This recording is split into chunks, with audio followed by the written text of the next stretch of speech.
Investigasi oleh The New York Times menunjukkan betapa dalamnya Israel berhasil menyusup ke milisi Lebanon, Hezbollah, dengan memantau secara dekat para komandannya, yang akhirnya berpuncak pada pembunuhan pemimpinnya Hasan Nasrallah. Hingga saat ia dibunuh, Hasan Nasrallah tidak percaya bahwa Israel akan membunuhnya. Ketika ia berlindung di dalam bunker Hezbollah yang berada sekitar 40 kaki di bawah tanah, pada 27 September, para ajudan mendesaknya untuk pindah ke lokasi yang lebih aman. Namun Nasrallah mengabaikan saran itu menurut data intelijen yang dikumpulkan oleh Israel dan kemudian dibagikan kepada sekutu-sekutu Barat. Dalam pandangannya, Israel tidak memiliki kepentingan untuk memulai perang berskala penuh. Yang tidak dia sadari adalah bahwa badan-badan intelijen Israel telah melacak setiap pergerakannya dan telah melakukannya selama bertahun-tahun. Tidak lama kemudian, jet tempur F-15 Eagle milik Israel menjatuhkan ribuan pon bahan peledak yang menghancurkan bunker tersebut dalam sebuah ledakan besar, mengubur Nasrallah bersama para komandan tinggi Hezbollah lainnya. Keesokan harinya, jenazah Nasrallah ditemukan dalam keadaan berpelukan dengan seorang pejabat militer Iran yang berbasis di Lebanon. Menurut informasi intelijen yang diketahui oleh beberapa orang yang memiliki akses terhadapnya, kedua pria itu meninggal karena sesak napas. Kematian pemimpin Hezbollah yang ditakuti itu, yang selama puluhan tahun memimpin milisi Lebanon dalam perjuangan melawan negara Israel, merupakan puncak dari sebuah operasi militer yang berlangsung selama 2 minggu. Operasi tersebut memadukan kecanggihan teknologi rahasia dengan kekuatan militer. Di dalamnya termasuk bahan peledak yang dikendalikan dari jarak jauh, disembunyikan di dalam ribuan pager dan walkie-talkie yang digunakan oleh Hezbollah, serta serangan udara besar-besaran yang bertujuan menghancurkan ribuan rudal dan roket yang mampu menjangkau wilayah Israel. Hal itu juga merupakan hasil dari 2 dekade kerja intelijen yang dilakukan secara sistematis sebagai persiapan menghadapi perang besar-besaran yang sejak lama diperkirakan banyak pihak pada akhirnya akan terjadi. Sebuah investigasi oleh The New York Times yang didasarkan pada wawancara dengan lebih dari 20 pejabat Israel, Amerika, dan Eropa mengungkap betapa dalamnya para agen Israel berhasil menyusup ke dalam Hezbollah. Mereka merekrut orang-orang untuk memasang alat penyadap di bunker-bunker Hezbollah, melacak pertemuan antara seorang petinggi Hezbollah dengan 4 kekasihnya, serta hampir selalu dapat memantau pergerakan para pemimpin kelompok milisi tersebut. Ini juga merupakan kisah tentang berbagai terobosan penting. Salah satunya terjadi pada tahun 2012, ketika unit 8200, unit intelijen Israel yang setara dengan National Security Agency, berhasil memperoleh sejumlah besar data rahasia, termasuk rincian tempat persembunyian para pemimpin Hezbollah, serta persediaan rudal dan roket yang dimiliki oleh kelompok tersebut. Namun tidak semuanya berjalan mulus, ada juga kegagalan dan kesalahan. Misalnya pada akhir tahun 2023, ketika seorang teknisi Hezbollah mulai merasa curiga terhadap baterai yang digunakan dalam walkie-talkie mereka, dan terjadi upaya tergesa-gesa untuk menyelamatkan operasi tersebut, seperti pada bulan September ketika unit 8200 menerima laporan intelijen bahwa para operatif Hezbollah cukup khawatir terhadap pager-pager itu sehingga mereka mengirim sebagian diantaranya ke Iran untuk diperiksa. Khawatir operasi tersebut akan terbongkar, para pejabat tinggi intelijen meyakinkan Perdana Menteri Israel, Benyamin Netanyahu, untuk memberikan perintah meledakannya, yang kemudian memicu rangkaian operasi yang berujung pada pembunuhan Hasan Nasrallah.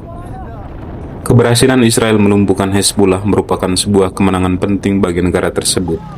Setahun sebelumnya, Israel mengalami kegagalan intelijen terbesar dalam sejarahnya, ketika para pejuang Hamas menyerbu wilayahnya pada 7 Oktober, menewaskan lebih dari 1.200 orang dan menyandera sekitar 250 lainnya. Kampanye militer terhadap Hezbollah yang merupakan bagian dari perang yang lebih luas dan telah menewaskan ribuan orang di Lebanon serta memaksa lebih dari 1 juta orang mengungsi, berhasil melumpuhkan salah satu musuh terbesar Israel. Operasi ini juga merupakan pukulan terhadap strategi regional Iran yang selama ini mempersenjatai dan mendanai kelompok-kelompok paramiliter yang bertekad menghancurkan Israel. Melemahnya poros yang dipimpin Iran itu turut mengubah dinamika politik di Timur Tengah, bahkan berkontribusi pada runtuhnya rezim Bashar al-Assad di Syria. Perbedaan pendekatan Israel terhadap Hezbollah dan terhadap Hamas juga sangat mencolok dan membawa dampak yang menghancurkan. Fokus intelijen yang begitu intens terhadap Hezbollah menunjukkan bahwa para pemimpin Israel percaya bahwa milisi Lebanon tersebut merupakan ancaman paling serius dan paling dekat bagi Israel. Namun yang justru melancarkan serangan mendadak adalah Hamas di jalur Gaza. sebuah kelompok yang oleh intelijen Israel diyakini tidak memiliki niat maupun kemampuan untuk menyerang Israel. Serangan itu mengejutkan dan membuat negara tersebut tidak siap. Selama puluhan tahun, Israel berada dalam ketegangan dengan Hasan Nasrallah dan para komandan puncak Hezbollah yang dikenal sebagai Partai Tuhan. Penilaian intelijen Israel menyimpulkan bahwa setelah kematian para pemimpin itu, kelompok tersebut akan membutuhkan waktu bertahun-tahun, bahkan mungkin lebih dari 1 dekade untuk membangun kembali kekuatannya. Para pemimpin baru yang kini memimpin kelompok itu memiliki pengalaman tempur yang jauh lebih sedikit dibanding generasi sebelumnya. Namun demikian, para pemimpin baru ini, seperti para pendiri Hezbollah dahulu, tetap digerakkan oleh satu prinsip utama yang sama: konfrontasi dengan Israel. Hezbollah tidak dapat terus menerima dukungan dan pendanaan dari Iran tanpa berperang melawan Israel. Itulah raison d'être, alasan keberadaan Hezbollah, kata Shimon Shapira, mantan sekretaris militer Benyamin Netanyahu dan penulis buku Hezbollah, Between Iran and Lebanon. Mereka akan mempersenjatai diri kembali dan membangun kembali kekuatan mereka, katanya. Itu hanya soal waktu. Membangun jaringan informan. Perang tahun 2006 antara Israel dan Hezbollah berakhir dengan kebuntuan berdarah. Israel menarik pasukannya dari Lebanon setelah 34 hari pertempuran, yang dimulai ketika Hezbollah menculik dan membunuh 2 tentara Israel. Perang tersebut tidak berhasil mencapai tujuan Israel, dan bahkan dipandang sebagai sebuah penghinaan bagi negara itu. Akibatnya, dibentuklah sebuah panel investigasi. Sejumlah jenderal mengundurkan diri, dan terjadi evaluasi besar di dalam aparat keamanan Israel mengenai kualitas intelijen mereka. Namun demikian, operasi-operasi yang dilakukan selama perang tersebut berdasarkan data intelijen Israel kemudian menjadi fondasi bagi pendekatan militer negara itu di masa depan. Salah satunya adalah operasi memasang alat pelacak pada rudal Faz roket milik Hezbollah. Alat tersebut memberi Israel informasi tentang lokasi persenjataan yang disembunyikan di dalam pangkalan militer rahasia, gudang masyarakat sipil, bahkan di rumah-rumah pribadi, menurut 3 mantan pejabat Israel. Dalam perang tahun 2006 itu, Angkatan Udara Israel kemudian mengebom lokasi-lokasi tersebut dan menghancurkan rudal-rudal itu. Pada tahun-tahun setelah perang itu, Hasan Nasrallah menunjukkan kepercayaan diri bahwa Hezbollah mampu memenangkan konflik berikutnya melawan Israel. Ia bahkan pernah mengibaratkan Israel seperti jaring laba-laba, terlihat menakutkan dari kejauhan, tetapi sebenarnya mudah disapu dan dihancurkan. Sementara Hezbollah membangun kembali kekuatannya, Mossad, Badan Intelijen Luar Negeri Israel, memperluas jaringan informan di dalam milisi tersebut. Menurut 10 pejabat Amerika dan Israel, baik yang masih aktif maupun yang sudah pensiun. Secara khusus, Mossad merekrut orang-orang di Lebanon untuk membantu Hezbollah membangun fasilitas-fasilitas rahasia setelah perang. Para agen Mossad itu kemudian memberikan informasi kepada Israel tentang lokasi tempat persembunyian kelompok tersebut, serta membantu memantau aktivitasnya, kata 2 pejabat terkait. Israel juga membagikan informasi intelijen tentang Hezbollah kepada Amerika Serikat dan sekutu-sekutu Eropa. Salah satu momen penting terjadi pada tahun 2012, ketika unit 82000 memperoleh sejumlah besar data rahasia mengenai lokasi pasti para pemimpin Hezbollah, tempat-tempat persembunyian mereka, serta posisi baterai rudal dan roket milik kelompok tersebut.